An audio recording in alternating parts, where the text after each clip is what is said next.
మీరు ఒక విషయాన్ని గమనించాలి. క్రైస్తవ్యం అనేది హద్దులు లేనిది, ఎల్లలు లేనిది. క్రైస్తవ్యం అనేది జ్ఞానయుక్తమైనది. క్రైస్తవ్యం అనేది మనిషిని మేలుకొల్పేది, మనిషికి మేలు చేసేది. ప్రాచీన కాలం నుండి కూడా రాబోయే క్రైస్తవ్యాన్ని గూర్చి, క్రైస్తవ్యం ద్వారా ఈ ప్రపంచం పొందుకోబోయే మేలులను గూర్చి దేవుడు తెలియజేస్తూనే వచ్చాడు. ఈరోజు క్రైస్తవ్యాన్ని గూర్చి పరిచయం చేస్తుంటే ఆ పరిచయ కార్యక్రమాన్ని చాలామంది వ్యతిరేకిస్తున్నారు. ఎందుకు మీరు క్రైస్తవ్యాన్ని మాకు పరిచయం చేయాలి అని? అంటే ప్రాచీన కాలపు నమ్మకాలే మావి, మా ప్రాచీన కాలపు నమ్మకాలను మేము గౌరవిస్తున్నాం. ఆ ప్రాచీన కాలపు నమ్మకాల్ని వమ్ము చేసే విధంగా ఏదున్నా కానీ దాన్ని మేము స్వీకరించలేము అన్నట్టుగా చాలామంది భ్రమిస్తున్నారు, బాధకు గురవుతున్నారు. కానీ ఒక వాస్తవాన్ని మీరు గమనించండి ప్రియులరా. భూమి మీద మానవ జాతి ఆవిర్భవించిన నాటి నుండి నేటి వరకు ఎన్నో మూఢనమ్మకాలు మనతో పాటు పుట్టాయి, మనతో పాటు పెరిగాయి, మన మెదడులో తిష్ట వేసుకుని కూర్చున్నాయి. అలాంటి ఎన్నో మూఢనమ్మకాల్ని మనం విడిచిపెట్టి వాటి విషయంలో రియలైజ్ అయ్యాం. మానవుడు నిరంతర అన్వేషి, నిత్య విద్యార్థి.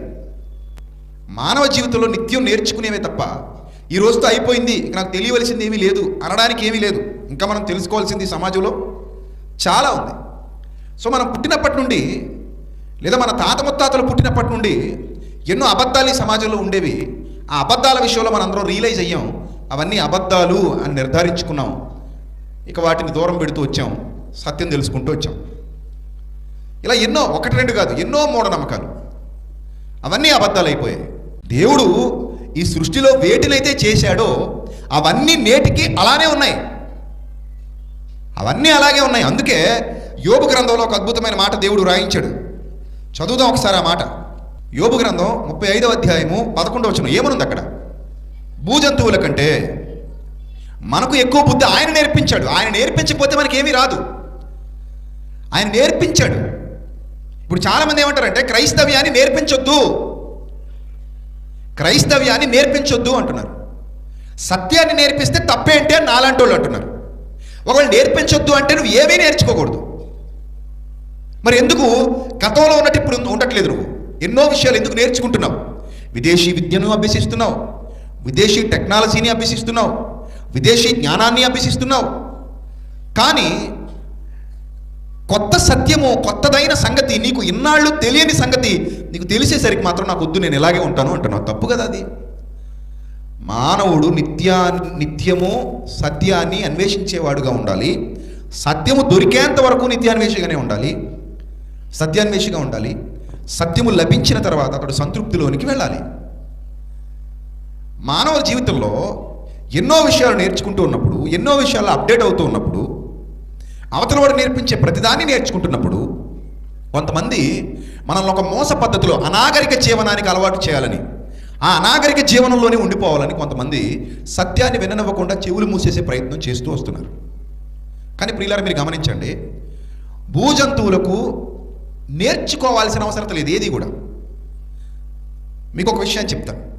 మనం పుట్టిన తర్వాత నడక నేర్పిస్తారు మనకి, ఎలా నడవాలో, ఎలా పాకాలో నేర్పిస్తారు. తర్వాత ఎలా తినాలో నేర్పిస్తారు, ఏ చేత్తో తినాలో నేర్పిస్తారు. ఆ తర్వాత ఏది తినాలో కూడా నేర్పిస్తారు. ఎందుకంటే చిన్నప్పుడు చాలామంది పిల్లలు మట్టి తింటూ ఉంటారు, మీరు గమనించలేదు? అలా గోడల దగ్గరికి వెళ్తూ ఉంటారు, ఆ గోడలను ఒలుచుకుంటారు, మట్టి గోడల్ని.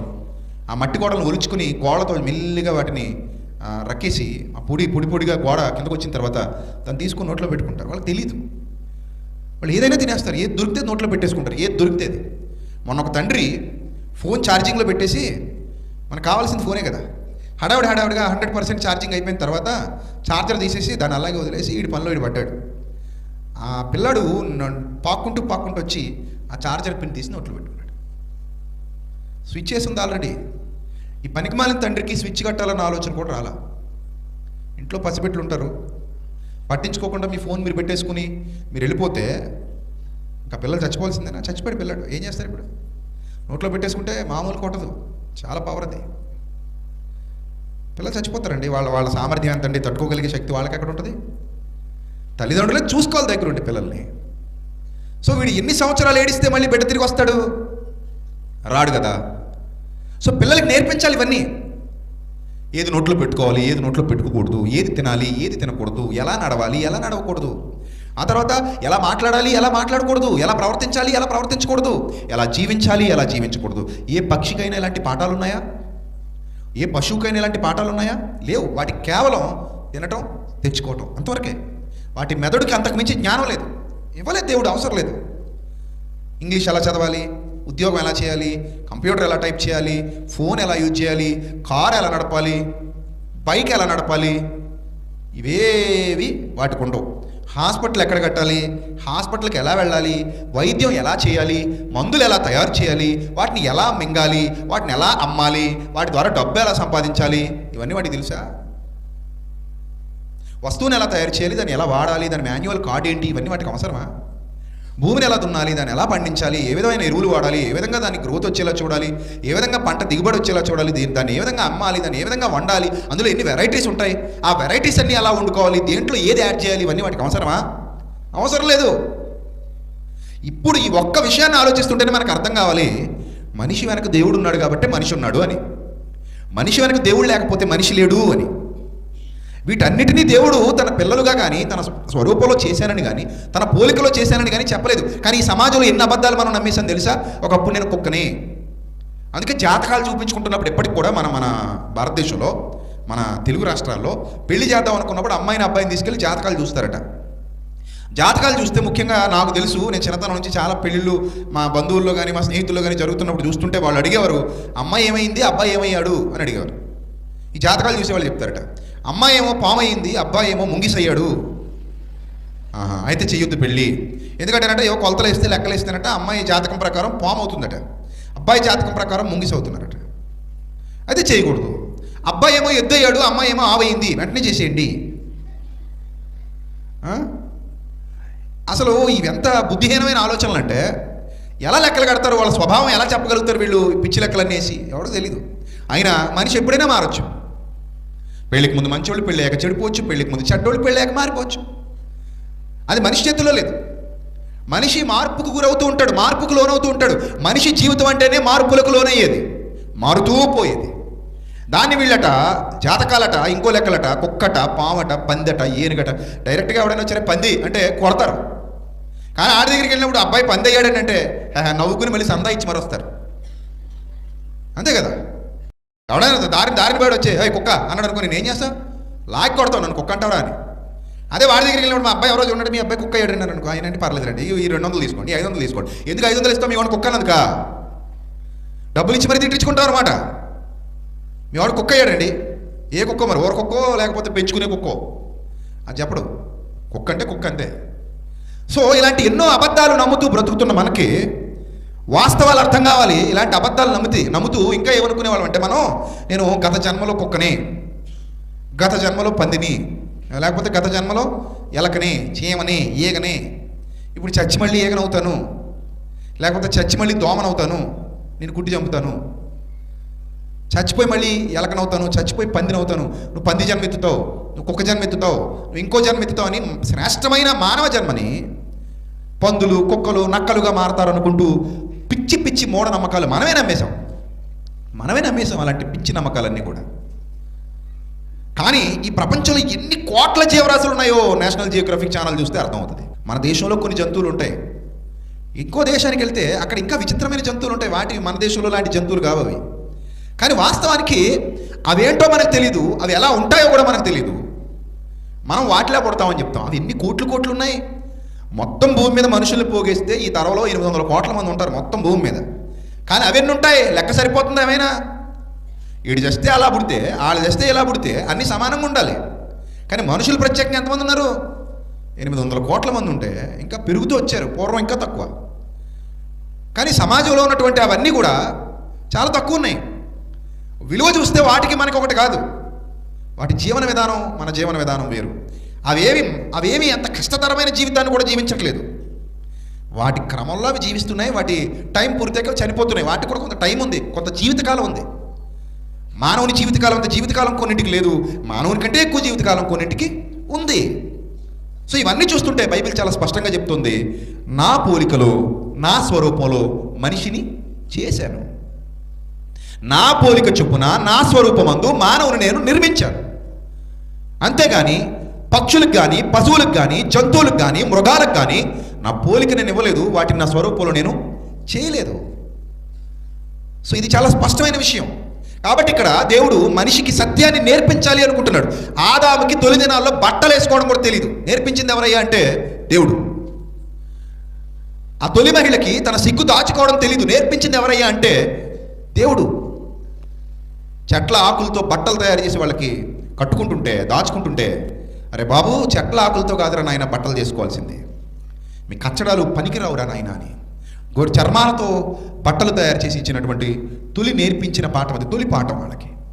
ఆ తర్వాత వ్యవసాయం ఒక పాఠం, భూమి నుంచి నీరు బయటకు తీసుకురావడం ఒక పాఠం, పనిముట్లు తయారీ ఒక పాఠం.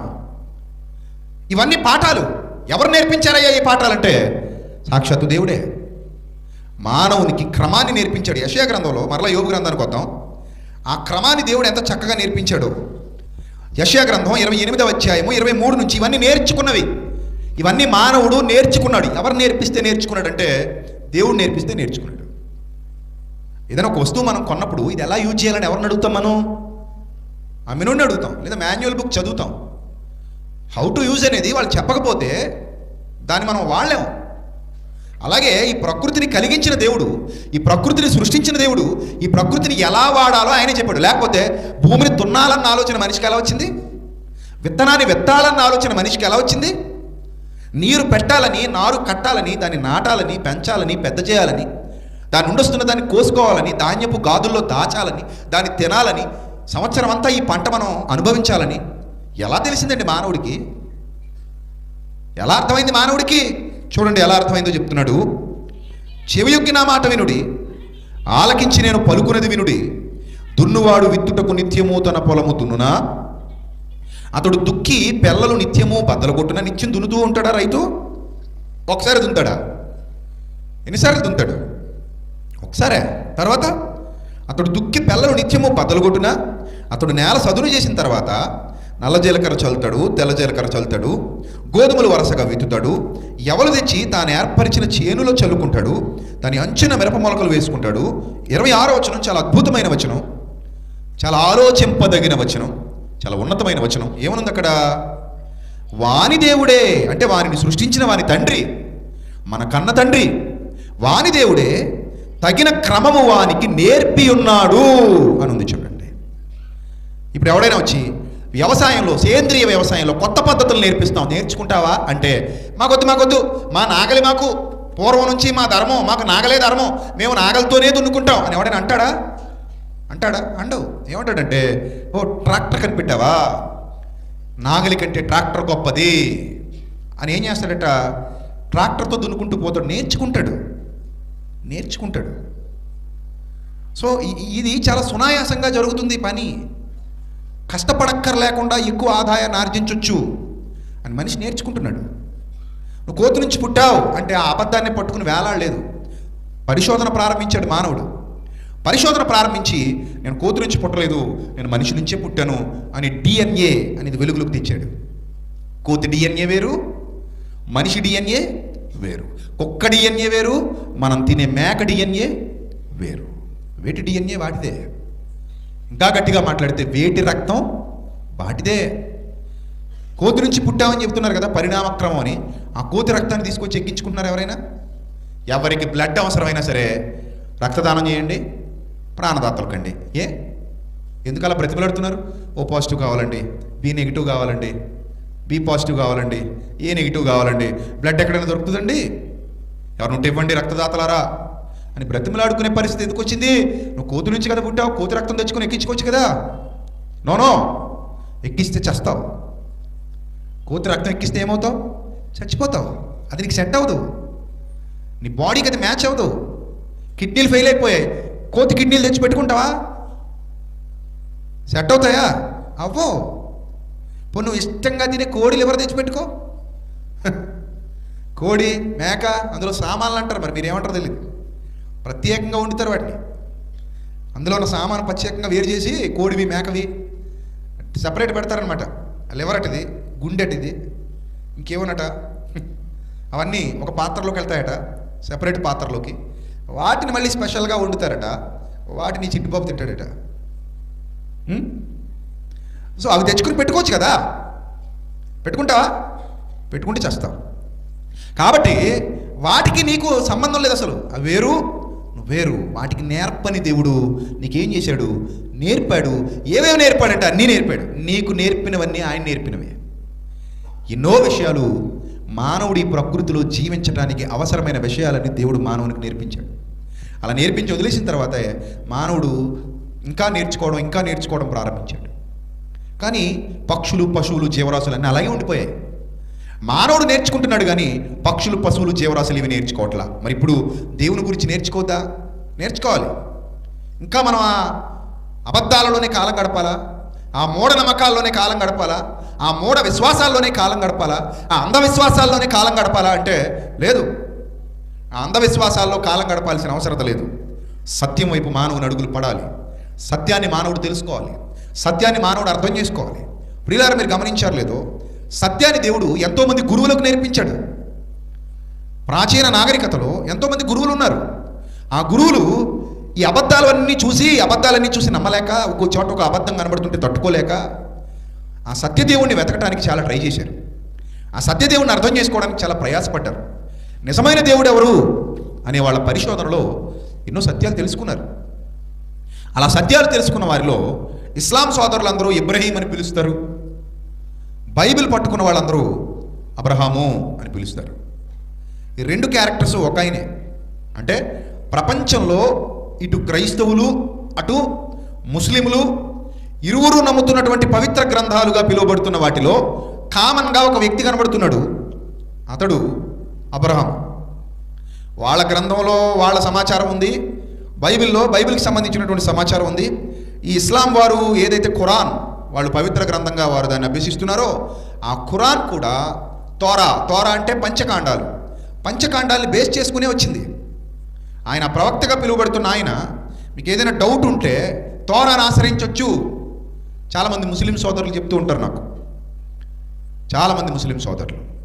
సో ఈ విషయాన్ని మనం ఇప్పుడు పరిగణనలోకి తీసుకుంటే ప్రపంచవ్యాప్తంగా ఇటు ఇస్లాం సోదరులు కానివ్వండి, ఇటు క్రిస్టియన్ సోదరులు కానివ్వండి, ఇరువురు రెండు పవిత్ర గ్రంథాలు కలిగి ఉన్నారు. అందులో ఒకటి బైబిల్ అయితే మరొకటి ఖురాన్. ఈ ఖురాన్లో ఇబ్రహీంగా కనబడుతున్న వ్యక్తి, అలాగే బైబిల్లో అబ్రహాముగా కనబడుతున్న వ్యక్తి, ఈ ఇరువురు వ్యక్తులు కూడా ఒకే వ్యక్తి అన్న సంగతి మనకు తెలుసు. ఈ ఇరువురు వ్యక్తులు ఒకే వ్యక్తులు.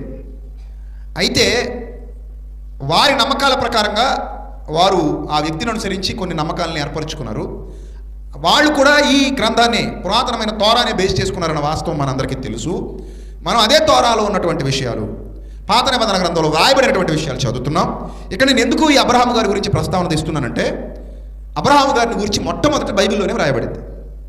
తర్వాత ఏ పుస్తకం అయినా సరే మొట్టమొదట అబ్రహాం గారి గురించినటువంటి ప్రస్తావన పంచకాండాలు, మోషే గారి ద్వారా వ్రాయబడినటువంటి పంచకాండాలు. అంటే ఆదికాండం మొదలుకొని ద్వితీయోపదేశ కాండం వరకు ఇక్కడే ఆ ఇన్ఫర్మేషన్ అంతా కూడా వ్రాయబడింది. ఫస్ట్ బుక్ ఏంది అంటే బైబిల్. సో ఈ ఫస్ట్ బుక్లో అబ్రహాం గారి గురించినటువంటి ఇన్ఫర్మేషన్ ఏ విధంగా ఉంది అంటే, ప్రపంచంలో అనేక మంది ఒక వ్యక్తి వైపు చూస్తున్నారు.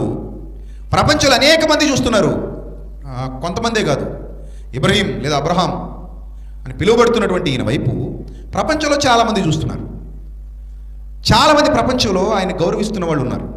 ప్రపంచంలో చాలామంది ఆయన్ని ఆరాధిస్తున్న వాళ్ళు ఉన్నారు. ఆరాధించడం అంటే దేవునితో సమానంగా కాదు, వాళ్ళ హృదయంలో ఒక సముచిత స్థానాన్ని కల్పించడం. అంటే ఆయన నమ్మిన దేవుణ్ణి ఆరాధిస్తున్న వాళ్ళు ఉన్నారు. ఇది సత్యం. అయితే ప్రియులారా, ఇప్పుడు మనం జాగ్రత్తగా ఆలోచిస్తే ఏ అబ్రహాము గారు అయితే సత్యదేవుణ్ణి కొరకైన వెతుకులాటలో ఉన్నాడో, సత్యదేవుణ్ణి అర్థం చేసుకునే ప్రయత్నం చేశాడో, ఆ ఒక్క దేవుడు ఈరోజు కోట్ల మంది, ప్రపంచంలో కోట్లాది మంది విశ్వాసులకు తండ్రిగా ఎవరినైతే పిలుస్తున్నారో ఆ అబ్రహాము మెసొపొటేమియా నాగరికత కాలానికి చెందినవాడు. అప్పటికి ప్రజలు ఇంకా నేర్చుకునే దశలోనే ఉన్నారు. ఏమి నేర్చుకునే దశలో ఉన్నారు అనంటే, ఇప్పుడు మనకు తెలిసినంతటి జ్ఞానం వాళ్ళకి తెలియదు. భౌతికమైన జ్ఞానం, భౌతికమైనది నేను చెప్తున్నా. ఆదికాండం 22వ అధ్యాయం ప్రారంభవచనం. ఆ సంగతులు జరిగిన తర్వాత దేవుడు అబ్రహామును పరిశోధించను. ఎలా పరిశోధించాడంటే, జస్ట్ పరిశోధన మాత్రమే ఇది. ఎలా చెక్ చేశాడంటే అబ్రహాముని, అబ్రహమా, ఆయన పిలుస్తున్నాడు, అబ్రహమా అని పిలువగా అతడు చిత్తం ప్రభువా అన్నాడు. అప్పుడు ఆయన, నీకు ఒక్కడై ఉన్న కుమారుణ్ణి అనగా నువ్వు ప్రేమించే ఇస్సాకును తీసుకొని, అంత క్లియర్గా మెన్షన్ చేస్తున్నాడు చూడండి, నువ్వు ప్రేమించే ఇస్సాకును తీసుకొని మోరియా దేశానికి వెళ్ళి అక్కడ నేను నీతో చెప్పబో పర్వతములలో ఒకదాని మీద దహన బలిగా అతను అర్పించమని చెప్పాను. జాగ్రత్తగా గమనించండి, ఇక్కడ పాయింట్. ఎక్కడికి వెళ్ళమంటున్నాడు? మోరియా దేశానికి వెళ్ళమంటున్నాడు. ఈ మోరియా దేశానికి వెళ్ళి అక్కడ కొన్ని పర్వతాలు ఉన్నాయట. ఆ దేశంలో కొన్ని పర్వతాలు ఉన్నాయి. ఆ పర్వతాల్లో ఒక పర్వతాన్ని నేను నీకు చూపించబోతున్నాను. ఆ పర్వతం మీదకి వెళ్ళి నీ కుమారుణ్ణి దహన బలిగా అర్పించు అన్నాడు. ఇప్పుడు జాగ్రత్తగా గమనిస్తే తెల్లవారినప్పుడు, అంటే ఈ విషయం ఎప్పుడు చెప్పాడనమాట దేవుడు అతనికి? రాత్రిపూట దేవుడు చెప్పగానే తెల్లవారిందట. తెల్లవారుగానే అబ్రహాము లేచి తన గాడిదకు గంత కట్టి తన పనివారిలో ఇద్దరిని తన కుమారుడు ఇస్సాకును వెంట పెట్టుకుని దహన బలి కొరకు కట్టెలు చీల్చి లేచి దేవుడు తనతో చెప్పిన చోటుకి వెళ్ళను. 3వ నాడు అబ్రాహాము కన్నులెత్తి దూరము నుండి ఆ చోటు చూచి, ఎన్నవ నాడు? 3వ నాడు. అంటే అతను ఉంటున్న ప్రాంతం నుండి 3 దినముల ప్రయాణం దాదాపుగా. ఆ 3వ నాడు అక్కడికి వెళ్ళిపోయిన తర్వాత కన్నులెత్తి చూచి ఆ పర్వతాన్ని చూస్తున్నాడు అనమాట. తన చోటుకి వెళ్ళాడు. కన్నులెత్తి దూరం నుండి ఆ చోటు చూచి తన పనివారితో అంటున్నాడు, మీరు గాడిదతో ఇక్కడే ఉండండి, నేను ఈ చిన్నవాడు అక్కడికి వెళ్ళి దేవునికి మొక్కి మరలా మీ వద్దకు వస్తామని చెప్పి దహన బలికి కట్టెలు తీసుకుని తన కుమారుడికి ఇస్సాకు మీద పెట్టి తన చేతితో నిప్పును కత్తిని పట్టుకుని పోయాను. మీరు గమనిస్తే అతను ఉన్న ప్రాంతం నుండి 3 దినాల ప్రయాణం చేసుకుంటూ దేవుడు చూపించినటువంటి మోరియా అనే దేశానికి వెళ్ళాడు. ఆ మోరియా అనే దేశంలో కొన్ని పర్వతాలు ఉన్నాయి. ఆ పర్వతాల్లో ఒక పర్వతం మీద ఇప్పుడు ఇస్సాకుని ఏం చేయాలి? బలి ఇవ్వాలి. ఇది కాన్సెప్ట్. ఇక్కడే అబ్రహాము ఒక కొత్త సంగతి నేర్చుకున్నాడు, భావితరాలకు నేర్పించాడు. ఇక్కడే నేర్చుకున్నాడు కొత్త సంగతి. ఆ కొత్త సంగతి ఏంటంటే, ఇప్పుడు అబ్రహాము మోరియా దేశానికి వెళ్ళిపోయి అక్కడ ఉన్నటువంటి ఒక పర్వత ప్రాంతాల్లో దేవుడు చూపించినటువంటి ఒక పర్వతం మీదకి వెళ్ళిపోయాడు, ఒక కొండ మీదకి వెళ్ళిపోయాడు. వెళ్ళిపోయి అక్కడ కట్టెలు పేర్చేశాడు, అన్ని రెడీ చేశాడు దహన బలి కోసం. రెడీ చేసేసి తన కుమారుడైన ఇస్సాకుని దాని మీద పడుకోబెట్టి ఒక మహత్తరమైన కార్యక్రమం అక్కడ జరగబోతోంది. కత్తి ఆకాశంలోకి లేచింది, చేతితో తీసుకున్నాడు, ఆకాశం వైపు కత్తినెత్తాడు. ఇక రెండోది ఏంటంటే, తన కుమారుని శరీరం మీదకి ఆ కత్తి రాబోతుంది. ఇంకా అదే సమయంలో దేవుడు అతన్ని నివారించాడు. అబ్రామా, ఆగు, బలి ఇవ్వాల్సింది నువ్వు కాదు, బలి ఇవ్వాల్సింది ఎవరంటే నేను అన్నాడు. అక్కడ ఏమని వ్రాయబడిందో తెలుసా? యెహోవా ఈరే అంతే. యెహోవా ఈరే. ఈ పదం ఎప్పుడైనా వాడారా? మీరు వాడారా? ఎంతమంది వాడారు? చేతులు ఎత్తండి. నాకు ఈ పదం తెలిసిన వాళ్ళు చేతులు ఎత్తండి. యెహోవా ఈరే అనే పదాన్ని నేను విన్నానండి ఇదివరకు అన్నమాట. నేను ఇదివరకు విన్నాను అన్న వాళ్ళు చేతులు ఎత్తారు. చాలా సంతోషం, చాలామంది విన్నారు. ఏ పరిస్థితుల్లో వాడుతుంటారు? ఆపదలో ఉన్నప్పుడు వాడతావా? రైట్, కూర్చో. ఇంకెవరో ఎప్పుడెప్పుడు వాడుతుంటారు చెప్పండి ఈ పదాన్ని? నేను అడుగుతున్నాను, అబ్రహాము గారు ఏమైనా ఆపదలో ఉన్నాడా? అప్పటికే అతను అనుకున్నది అవ్వకుండా దేవుడు ఏం చేశాడు? ఆపేశాడు. అంటే నీ కొడుకుని బలి ఇవ్వాల్సిన అవసరత లేదు అన్నాడు. ఇప్పుడు అబ్రహాం గారికి ఆపద ఉందా? ఏమీ లేదు. అప్పుడు అంటున్నాడు యెహోవా ఈరే. అంటే అర్థం ఏంటో తెలుసా? యెహోవా చూసుకుని అంటే ఏది పడితే చూసుకుంటాడని కాదు, నీ కొరకు బలిని యెహోవా చూసుకుంటాడని. ఏం చూసుకుంటాడని? నీ కొరకు ఏదైతే బలి జరగాలో ఆ బలి నేను చూసుకుంటా. నీ కుమారుడి బలి కాదు ఇక్కడ, నా కుమారుడి బలి జరగాలి ఇక్కడ. ఎక్కడ? అదే మోరియా దేశంలో, ఇదే పర్వతం మీద, అదే మోరియా దేశంలో ఇదే పర్వతం మీద నా కుమారుడి బలి జరగాలి. ఆ బలి నేను చూసుకుంటా, నీ కుమారుడిని చూసుకుని వెళ్ళిపో అన్నాడు. ఏ కుమారుడిని అయితే నువ్వు ప్రేమించి తీసుకొచ్చావో ఇస్సాకుని, ఆ కుమారుణ్ణి తీసుకుని వెళ్ళిపో, ఆ బలి నేను చూసుకుంటా అన్నాడు. కానీ మనం అక్కడికి వెళ్ళాం. బస్సు వస్తుందో రాదో యెహోవా ఈరే. బస్సు రావడం ఆయన చూసుకుంటాడు, యూ డోంట్ వరీ. ఇంతకీ ఈ సంబంధం ఓకే అవుద్దంటారా, ఓకే అవదంటారా? ఎందుకు అవ్వదు? యెహోవా ఈరే. ఆ సంబంధాన్ని ఏదో విధంగా యెహోవా ఓకే చేస్తాడు. ఈ ఉద్యోగం మనకు వస్తుందా రాదా? యెహోవా ఈరే. కరెంట్ వస్తుందా రాదా? సీరియల్ చూస్తుంటే పోయింది, అది కూడా యెహోవా ఈరే. చూసారా? ఇలాంటి పనికి మాలిన విషయాలకు కూడా మనం వాడుతుంటామండి అప్పుడప్పుడు.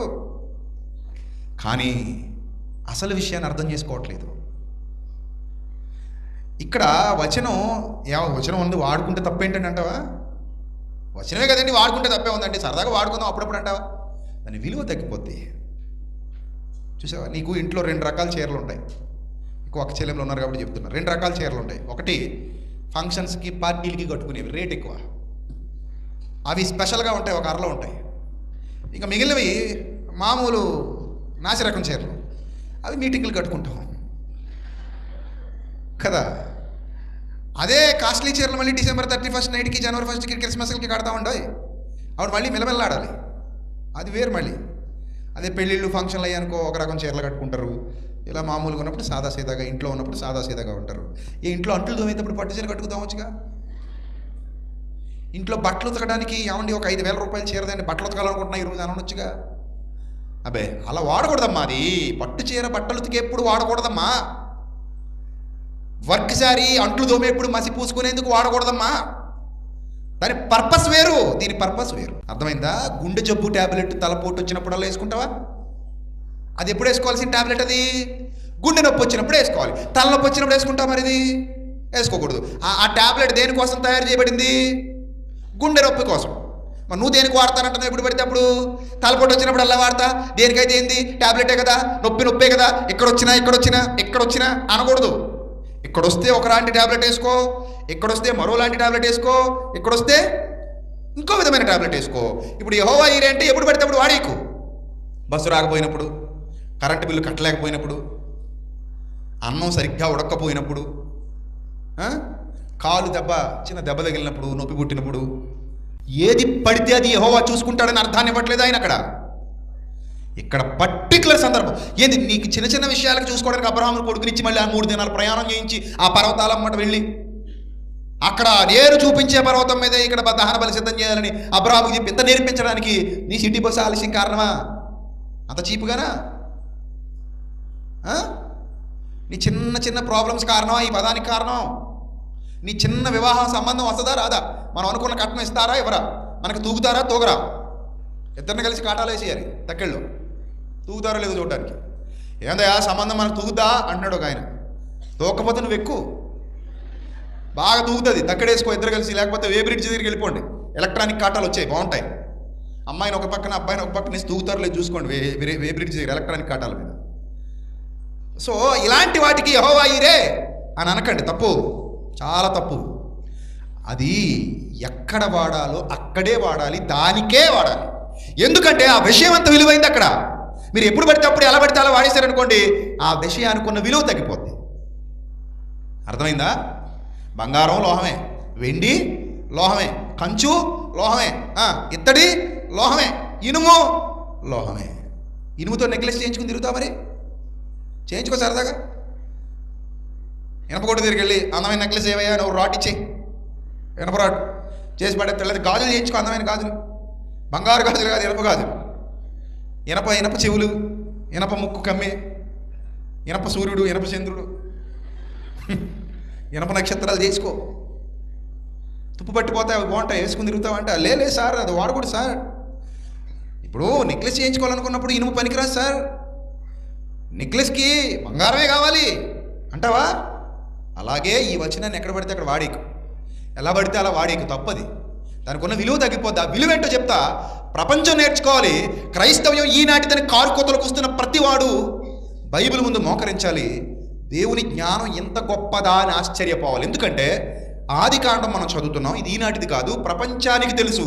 దానికి సాక్ష్యం కోట్ల మంది. అందుకే ఇస్లాం సోదరులను కూడా గుర్తు చేశారు. ఎందుకంటే దీనిలో నుంచే వాళ్ళు కూడా కొన్ని విషయాలు సేకరించారు కాబట్టి. అది వాళ్ళే బహిరంగంగా ఒప్పుకునేటువంటి సత్యం. మోషేను వాళ్ళు కూడా అంగీకరిస్తారు. సో అబ్రహాం గురించి అయితే ఎబ్రహీం అని వాళ్ళు చెప్తున్నారో వాళ్ళు కూడా కోట్ల మంది ఉన్నారు. క్రైస్తవులు కూడా ప్రపంచవ్యాప్తంగా కోట్ల మంది ఉన్నారు.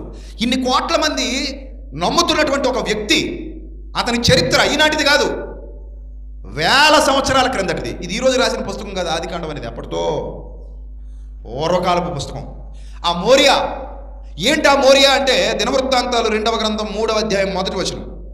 ఆ మోరియా దేశం అంటే ఏదో ఆ తర్వాతి కాలంలో దేశానికి ఏమని పేరు పెట్టారో చూడండి. దినవృత్తాంతాలు 2వ గ్రంథం 3వ అధ్యాయం 1వ వచనం.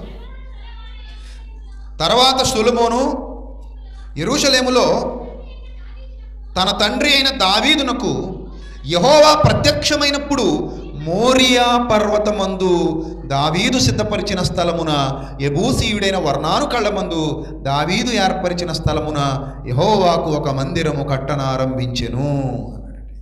ఏ పర్వతమందుట? మోరియా పర్వతమందు. అంటే కొండ మీద కట్టబడిన పట్టణమే యెరూషలేం. పైనే ఉంది యెరూషలేములో అనుంది. యెరూషలేములో అంటే ఇదే పూర్వకాలపు మోరియా ప్రాంతం, మోరియా దేశం. ఆ మోరియా దేశమే తర్వాతి కాలంలో ఏమని పిలువబడింది? యెరూషలేము అని పిలువబడింది. ఆ యెరూషలేము ప్రాంత పర్వతాలలో అనగా ఆ మోరియా దేశ ప్రాంత పర్వతాలలో ఉన్న ఒక పర్వతం మీద ఒక బలి జరగబోతుంది నాయన. ఆ బలి ఎవరి బలి? నీ కుమారుని బలి కాదు, నా కుమారుని బలి. అబ్రహాం అనే వ్యక్తి అబద్ధమా? కట్టు కదా, కల్పన కదా, అదేనా పాత కదా, ఎవడో రాసిన కదా కాదు. నేటికి ప్రపంచంలోని ఇస్లాం వారు, క్రైస్తవులు కూడా పాలస్తీనా దేశానికి వెళ్ళి దర్శించొస్తున్నారు. అబ్రహాము గారి సమాధి నేటికి సజీవంగా ఉంది. మక్పేలా గుహ. ఏంటది? మక్పేలా గుహ. ఆ గుహలోనే అబ్రహాము పాతిపెట్టబడ్డాడు. అబ్రహాము గారి భార్య పాతిపెట్టబడింది. అబ్రహాము గారి కుమారుడు అక్కడే పాతిపెట్టబడ్డాడు. అబ్రహాము గారి కోడలు అక్కడే పాతిపెట్టబడింది. వాళ్ళ మనవలు, మనవరాండ్రు కూడా అక్కడే పాతిపెట్టబడ్డారు. వాళ్ళందరి సమాధులు మనకు అక్కడ కనబడుతున్నాయి. సో మీరు ఇప్పుడు చూడొచ్చు స్క్రీన్ మీద అబ్రహాము గారి సమాధి చూస్తున్నారు మీరు. అబ్రహాము గారి సమాధి అదే పాలస్తీనా దేశంలో ఉంది. ప్రతిరోజు వేల మంది వెళ్ళి సందర్శించి వస్తూ ఉన్నారు. అబ్రహాము సమాధి అదే. నాట నుండి నేటి వరకు బైబిల్ హిస్టరీ మీరు జాగ్రత్తగా అబ్జర్వ్ చేయండి. మక్పేలా అంటాడు. ఎస్, మక్పేలా. అదే మక్పేలా పాలస్తీనాలో ఉంది. ఈ మక్పేలా గుహలోని ఇదే ప్రాంతంలో అబ్రహాము గారు సమాధి చేపట్టారు. నేటికి ఆయన సమాధి మనకు కనబడుతూనే ఉంది. అక్కడికి వెళ్ళినప్పుడు చాలా పవిత్రంగా వాళ్ళు దాన్ని భావిస్తారు. చాలా ఫుల్ సెక్యూరిటీ, టైట్ సెక్యూరిటీ ఉంటుంది. చాలా జాగ్రత్తగా లోపలికి వెళ్ళాలి. అక్కడ కూడా ఎలాంటి అల్లరి చేయకూడదు. మొబైల్ ఫ్లైట్ మోడ్లో పెట్టాలి. లోపల రింగ్ అవ్వడానికి వీల్లేదు. అంటే వాళ్ళు అంత పవిత్రంగా దాన్ని చూసుకుంటున్నారు. ఎందుకంటే మా పితరుల సమాధులు ఉన్నాయి ఇక్కడ అని. మా పితరుల సమాధులు ఉన్నాయి ఇక్కడ. అర్థమవుతుందా? అంటే ఇది అబద్ధమా? ఎవడైనా అనగలడా అబద్ధమని? అనలేడు. వేల సంవత్సరాల క్రిందట ఉన్న ప్రాచీన గ్రంథంలో చెప్పబడుతున్న అదే మక్పేలా గుహలో నేటికి అబ్రహాం గారి సమాధి సజీవంగా ఉంది. వేల సంవత్సరాలుగా అందరూ కూడా వాటిని కాపాడుకుంటూ వస్తున్నారు. ఎందుకంటే గ్రంథం వేల ఏళ్ల క్రిందటిది కాబట్టి, గ్రంథం ఎప్పటి నుండో ఉంది కాబట్టి వాళ్ళు కాపాడుకుంటూ వస్తున్నారు. ఇదే అబ్రహాం గారికి దేవుడు సెలవిచ్చాడు, మోరియా పర్వత ప్రాంతాలలోనికి వెళ్ళు అని. ఆ మోరియా పర్వత ప్రాంతాల్లో ఒక ప్రాంతం మీద నీ కుమారుని బలి చేయి అన్నాడు. అప్పుడు అబ్రహాం కత్తెత్తే సమయానికి అతను అంటున్నాడు, యెహోవా ఈరే, బలి ఎవరు చూసుకుంటారట? యెహోవా చూసుకుంటాడు. కనిపెట్టేశాడు. అర్థమైపోయింది భక్తుడికి, బలి యెహోవా చూసుకుంటాడు. ఎస్, ఆయన సంకల్పం నాకు అర్థమైంది. మానవాళి రక్షణ కొరకు దేవుడు ఒక బలిని సిద్ధపరిచాడు. వేల ఏళ్ల క్రిందటి దేవుని సంకల్పం ఇది. దీన్ని ఎవడు కాదనగలడు? నేర్పిస్తున్నాడు. అన్నీ నేర్పిన దేవుడు తన ఉనికిని, తన సంకల్పాన్ని గురించి కూడా మానవునికి నేర్పిస్తున్నాడు. ఎన్నో విషయాలు పక్షులకు, జంతువులకు తెలియని విషయాలు నేటికి అవి అలాగే ఉన్నాయి. కానీ మానవుడికి దేవుడు నేర్పించాడు. అది మనం దైవ గ్రంథంలో చూసాం, యెషయా గ్రంథంలో. ఆ క్రమం దేవుడే నేర్పించాడు. భూజంతువుల కంటే మనకు ఎక్కువ బుద్ధి నేర్పుచు అని యోబు గ్రంథంలో మనం చదువుకున్నాం ఇందాకే, మొదటి వచనం అదే. భూజంతువుల కంటే మనకు ఎక్కువ బుద్ధి నేర్పుచు, ఆకాశ పక్షుల కంటే మనకు ఎక్కువ జ్ఞానము ఆయనే కలగజేస్తున్నాడు. లేకపోతే ఈ టెక్నాలజీని మానవుడు కనిపెట్టలేడు. ఈ టెక్నాలజీని ముందు ప్రకృతిలో పెట్టింది ఆయనే. అది కనిపెట్టే జ్ఞానాన్ని మానవులకు ఇచ్చింది ఆయనే. చూసారా? ఆయనే తన భవిష్యత్ సంకల్పాన్ని భక్తులకు నేర్పించాడు. భక్తుడు తెలుసుకోగలిగాడు. ఏం తెలుసుకున్నాడో తెలుసా? ఏమర్థమైందో తెలుసా భక్తుడికి? ఇదిగో ఈ పర్వత ప్రాంతాలలో ఒక ప్రాంతం మీద బలి జరగబోతుంది. మోరియా పర్వత ప్రాంతాలలో బలి జరగబోతోంది. ఆ బలి నా కొడుకు బలి కాదు, ఆయన కుమారుని బలి. అందుకే చూడండి, యెహోవా ఈరే. బలి ఎవరు చూసుకుంటారట? దేవుడు చూచుకొనును, బలి దేవుడు చూచుకొనును. అబ్రహాము వెళ్ళి అప్పుడు అబ్రహాము కన్నులెత్తి చూడగా, 13వ వచనం, అప్పుడు అబ్రహాము కన్నులెత్తి చూడగా పొదలో కొమ్ములు తగులుకొని ఉన్న ఒక పొట్టేలు వెనక తట్టున కనబడెను. ఒక పొట్టేలు కనబడుతుంది, సాదృశ్యం, ఛాయ. అక్కడ ఛాయగా ముందే చూపిస్తున్నాడు ఒక పొట్టేలు. లోక పాపములు మోసుకొని పోయే దేవుని ల్యాంబ్ ఆఫ్ గాడ్ అన్నాడు. లోక పాపాలు మోసుకుపోయే దేవుని గొర్రెపిల్ల అదుగో సాదృశ్యంగా అక్కడ కనబడుతుంది. కొమ్ములు తగులుకొని ఉంది, కట్టేసింది. పొదలో కొమ్ములు తగులుకొని ఉంది, అక్కడ నిలబడి ఉంది. అది దాన్ని తెచ్చుకో అబ్రహామా అన్నాడు.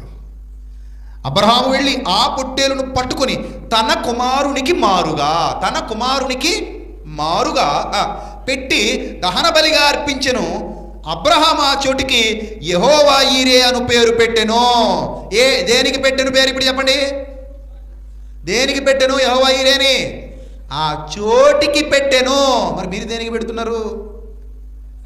దేనికి పెడితే దానికి పెడుతున్నారు. పెళ్లి సంబంధాలకు పెడతారు, చిన్న చిన్న కష్టాలు వస్తే పెడతారు, చిన్న చిన్న నష్టాలు వస్తే పెడతారు, అప్పు తీరకపోతే పెడతారు, రోగం తప్పకపోతే పెడతారు, సమస్య పోకపోతే పెడతారు, ఉద్యోగం రాకపోతే పెడతారు, వ్యాపారం నిలబడకపోతే పెడతారు. ఇలా దేనికి పెడితే పెట్టేస్తారు మీరు. కానీ ఆయన దేనికి పెడితే దానికో, లేకపోతే ఆయన ఒక మంత్రం లాగో దాన్ని వాడలేదు. అబ్రహాం ఒక మంత్రం వాడుతున్నాడండి, ఆ మంత్రమే యెహోవా ఈరే అంటారా? ఈరోజు మనం కూడా కొన్ని మంత్రాలు నేర్చుకున్నాం, మరి ఏం చేస్తాం?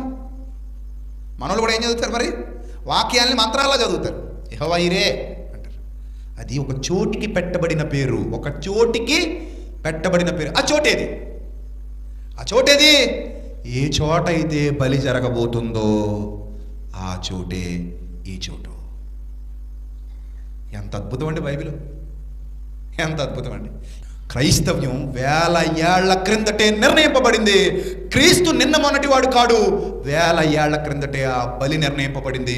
గట్టిగా మాట్లాడితే జగత్తుకు పునాది వేయబడక మునుపే మానవాళి రక్షణార్థమై దేవుడు తన కుమారుని బలిగా నిర్ణయించాడు. అది ఆయన అపూర్వమైన సంకల్పం. మానవుల పాపాలు శుద్ధి చేయడానికి మానవులందరూ ఒక బలి వైపు చూడాల్సి ఉంది. మానవులందరి పాప ప్రక్షాళనార్థం సర్వోన్నతుడైన దేవుని కుమారుడు భూమి మీదకు రంగ ప్రవేశం చేయబోతున్నాడు శరీరధారిగా. ఆయన శరీరధారిగా ఈ భూమి మీద అడుగు పెడతాడు. ఆయన శరీరధారిగా ఈ భూమి మీద అడుగు పెట్టి బలి కాబోతున్నాడు. ఆయన తన పవిత్ర రక్తాన్ని చిందించబోతున్నాడు. అందుకే లోక పాపములు మోసుకొని పోయే దేవుని గొర్రెపిల్ల, మానవుల గొర్రెపిల్ల కాదది, దేవుని గొర్రెపిల్లది.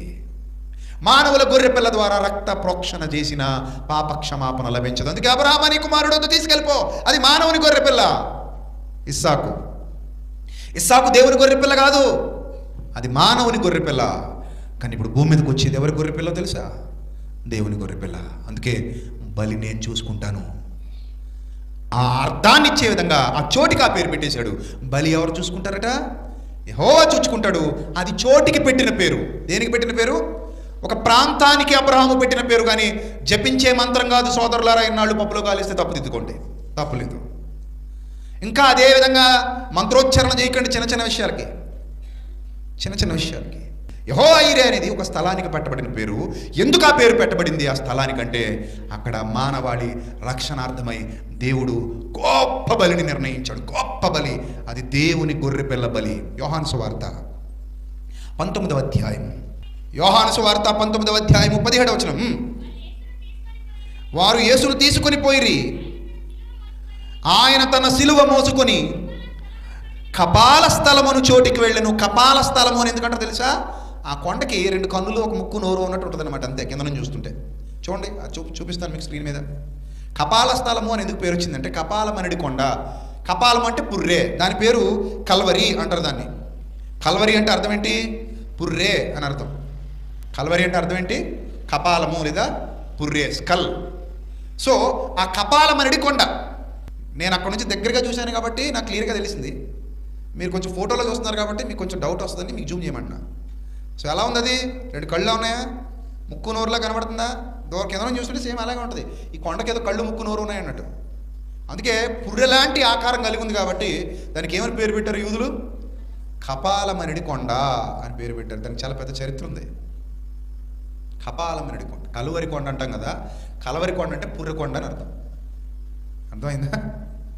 కల్వరి అంటే అర్థం ఏంటి? పుర్రే. పుర్రే అంటే స్కల్, అస్థిపంజరానికి ఉంటుంది కదా, భయపడతారు చూస్తే. కలవరిని చూస్తే ఏమవుతారు మీరు? భయపడతారు, ఎందుకంటే కలవరి అంటేనే పుర్రె. మరి ఏం చేస్తాం మరి? అర్థమైందా? సో ఈ కలవరి కొండ మీదే యేసుక్రీస్తు ప్రభు వారి బలి జరగబోతుంది. ఆ చోటికే దేవుడు ఏమని పేరు పెట్టాడంటే, అబ్రహాం ఏమని పేరు పెట్టాడంటే యెహోవా ఈరే. యెహోవా ఈరే అనే ఆ స్థలానికి ఎందుకు అబ్రహాం పేరు పెట్టాడు? తర్వాత వీళ్ళు ఏమని పేరు మార్చేశారు దానికి? యూదులు కల్వరి అని పేరు మార్చేశారు. ఎంత దారుణం చూడండి. అంటే ఏదో రెండు కళ్ళులాగా, ముక్కులాగా, నోరులాగా కనబడితే పేరు పెట్టేయడమే. ఆకాశంలో కొన్ని కొన్ని చూసి మనం కూడా అప్పుడప్పుడు పేర్లు పెట్టేస్తుంటాం. అది నక్కండి, అది కుక్కండి, మేఘాలవి. మేఘాలు ఏదో అలా ఆకారంలో కనబడితే చాలు మనం ఏమైనా పేరు పెట్టేస్తాం దానికి. అలా నక్షత్రాలు చాలా వాటికి మన వాళ్ళు పేర్లు పెట్టేశారు ఆకారంలో కనబడ్డందుకు. చూసారా? కాబట్టి ఇక్కడ దేవుడు నిర్ణయించిన పేరు ఒకటి, మనుషులు నిర్ణయించుకున్న పేరు మరొకటి. మనుషులు నిర్ణయించుకున్న పేరు ఏంటంటే కల్వరి. కల్వరి అనేది దేవుడు నిర్ణయించిన పేరు కాదు. ఆనాడున్న యూదులు రెండు కళ్ళు, ఒక ముక్కు, ఒక నోరులా కనబడుతుంది కాబట్టి వాళ్ళు ఏమని పేరు పెట్టారు దానికి? కల్వరి అని పేరు పెట్టారు. ఎందుకంటే కపాలము అనబడుడు స్థలము, దాని పేరేటట కపాల స్థలము. కపాల స్థలము. కపాలం అంటే తెలుసు కదా మీకు? అరే నీ కపాలం పగిలిపోతారో అంటారు కదా అప్పుడప్పుడు పెద్దలు. ఎవరైనా తిట్టేటప్పుడు పెద్దోళ్ళు తిడుతుంటారు, ముసలోళ్ళు. మా ఏరియాలో తిడతారు, మీ ఏరియాలో అలా అంటారు అది నాకు తెలియదు కానీ, అరే తపాలం నీ కపాలం పగిలిపోతారో అంటారు. అంటే బుర్ర మీద కొడతానరా అని చెప్పడానికి పెద్దోళ్ళు ముసలోళ్ళు అంటుంటారు అనమాట. అలాగా చిన్నపిల్లలు తిడుతుంటారు, అరే అల్లరి చేసామంటే కపాలం పగిలిపోతారో అంటారు. సో అలా ఈ కపాలం అనే పేరు ఎవరు పెట్టారంటే, కల్వరి అనే పేరు ఎవరు పెట్టారంటే అక్కడ ఉన్న యూదులు పెట్టారు. కానీ దేవుడు తన భక్తుడి ద్వారా ఏమని పెట్టాడట ఆ ప్రాంతానికి పేరు? యెహోవా ఈరే అని పెట్టాడు. ఈ కల్వరి లేదా కపాలము అనే పేరు మనుషులు పెట్టింది, యూదులు పెట్టింది. అక్కడ ఉన్నవారు యెహోవా ఈరే అనే పేరు ఎవరు పెట్టింది? దేవుడు పెట్టింది. సో మనకి సెన్స్ ఉండాలి, అది మనుషులు పెట్టిందా దేవుడు పెట్టిందా అని. అర్థమవుతుందా? దేవుడు ఏమంటున్నాడంటే ఆ ప్రాంతాన్ని యెహోవా ఈరే అంటే ఇక్కడ బలి ఎవరు చూసుకుంటారట? యెహోవా చూసుకుంటాడు. రైట్, చూడండి. ఆ కపాల స్థలమును చోటికి వెళ్ళను. హెబ్రీ భాషలో దానికి గొల్గొతా అని పేరు. హెబ్రీ భాషలో గొల్గొతా. గొల్గొతా అంటే అర్థం ఏంటి? కపాలము లేదా కల్వరి. అక్కడ ఈ వైపున ఒకరిని, ఆ వైపున ఒకరిని యేసును ఉంచి, ఆయనతో కూడా మధ్యన యేసును ఉంచి ఆయనతో కూడా ఇద్దరిని సిలువ వేసిరి. ఆయనతో కూడా ఇద్దరిని ఏం చేశారు? సిలువ వేశారు. ఏ స్థలములో అయితే క్రీస్తు సిలువ వేయబడ్డాడో ఆ స్థలమే యెహోవా ఈరే. ఎక్కడైతే యేసుక్రీస్తు ప్రభు వారు సిలువ వేయబడ్డారో అదే యెహోవా ఈరే. మీరు ఆ గొల్గొతా కొండ స్క్రీన్ మీద చూసారు, ఆ పక్కనే ఉంటుంది యేసుక్రీస్తు ప్రభు వారి సమాధి. ఆ పక్కనే ఆ గొల్గొతా కొండకి ఆనుకొని ఉన్నదే, ఆ కల్వరి కొండకి ఆనుకొని ఉన్నదే యేసుక్రీస్తు ప్రభు వారి సమాధి. ఏమండి? చాలా దగ్గర ప్రాంతంలో ఉంటుంది ఆ సమాధి. ఎందుకంటే అరిమతు యోసేపు తొలిపించుకుంటాడు కదా, ఆ ఏరియాలో తొలిపించుకున్నాడు. ఆయన తోటే అది, ఆ తోటలో తొలిపించుకున్నాడు ఆయన. సో ఈ సందర్భాన్ని మనం గమనిస్తుంటే ఏనాటి అబ్రహాం, ఏనాటి యేసుక్రీస్తు, ఎంత గ్యాప్ ఉంది. అబ్రహాం ఎప్పటివాడయ్యా అంటే సుమారు హిస్టోరియన్స్ లెక్కల ప్రకారంగా, చరిత్రకారుల లెక్కల ప్రకారంగా నేటికి అబ్రహాము గారు ఈ భూమి మీద బతికి 4000 ఏళ్ళు అవుతుంది. ఎన్ని? 4000. యేసుక్రీస్తు భూమి మీదకి వచ్చి బలి యాగం చేసి ఎన్ని సంవత్సరాలు అవుతుంది? 2000. అంటే మన దగ్గర నుంచి యేసుక్రీస్తు ప్రభు వారు ఎంత దూరంలో ఉన్నాడో, యేసుక్రీస్తు ప్రభు వారి దగ్గర నుంచి మరలా అబ్రహాం గారు కూడా చాలా దూరంలో ఉన్నాడు. మన దగ్గర నుంచి యేసుక్రీస్తు ప్రభు వారు కాలాన్ని బట్టి ఎంత దూరంలో ఉన్నారో, యేసుక్రీస్తు ప్రభు వారి దగ్గర నుంచి అబ్రహాం గారు కూడా దాదాపుగా అంతే దూరంలో ఉన్నారు. మొత్తం మీద 4000 ఏళ్ళు. ఇన్ని వేల ఏళ్ల కిందటే దేవుడు ఈ ప్రపంచానికి తన సంకల్పాన్ని తెలియజేశాడు. మానవునికి రక్షణ ఎవరి ద్వారా లభిస్తుంది అని. మానవునికి పాపక్షమాపణ ఎవరి ద్వారా లభిస్తుంది? మానవునికి పాపక్షమాపణ అనుగ్రహించేది ఎవరు? యేసుక్రీస్తు. అందుకే యెహోవా ఈరే అని ఆ స్థలానికి పేరు పెట్టు. మనుష్యులు కపాలము అని పేర్లు పెడతారు, లేదా పుర్రే అని పేర్లు పెడతారు, గొల్గొతా అని పేర్లు పెడతారు, లేదా కల్వరి అని పేర్లు పెడతారు. అది కాదు నాయన, యెహోవా ఈరే అని పేరు పెట్టే స్థలానికి ఎందుకు ఆ పేరు పెట్టించాడంటే దేవుడు అక్కడే ఒక గొప్ప రక్షణ సంకల్పం ప్రారంభం కాబోతోంది కనుక అదే ప్రాంతంలో ఎక్కడైతే అబ్రహాము దహన బలి సిద్ధం చేశాడో, ఇస్సాకును బలివ్వడానికి వెళ్ళాడో, అక్కడ దేవుడు అబ్రహాముకు నేర్పించాడు, అబ్రహామా నీ కుమారుడు కాదు, నీ కుమారునికి మారుగా నా కుమారుడు. చూసారా, యేసుక్రీస్తు బలియాగం ఈనాటిది కాదు, ఏనాడో దేవుడు నిర్ణయించింది అనడానికి హిస్టారికల్ ఎవిడెన్స్. కానీ ఈరోజు వచ్చిన మూర్ఖులు, మతోన్మాదులు ఏమంటున్నారట, యేసు ప్రభు వారిని చేతగాక చచ్చిపోయాడని ఒకడు, 3 మేకులు తీసుకోలేకపోతే మరో మూర్ఖుడు, రోమా సైనికులు కావాలని చంపేశారని ఇంకో మూర్ఖుడు, ఇలా పిచ్చి పిచ్చిగా యేసుక్రీస్తు ప్రభు వారి బలియాగాన్ని అర్థం చేసుకుని మాట్లాడుతున్నారు. వాళ్ళకి చరిత్ర తెలుసా? సరిగ్గా చదివారా? వాళ్ళ జ్ఞానం ఏ పాటిది? వాళ్ళకి అర్థమైందా దేవుని జ్ఞానం? వాళ్ళు గ్రహించగలిగారా దేవుని జ్ఞానాన్ని? ఏనాటి అబ్రహాము ద్వారా దేవుడు బయలుపరిచాడు ప్రియులారా, అది దేవుడు అబ్రహాముకు నేర్పినటువంటి జ్ఞానం. ఈ రాత్రి మీరు నేర్చుకుంటున్నటువంటి జ్ఞానం.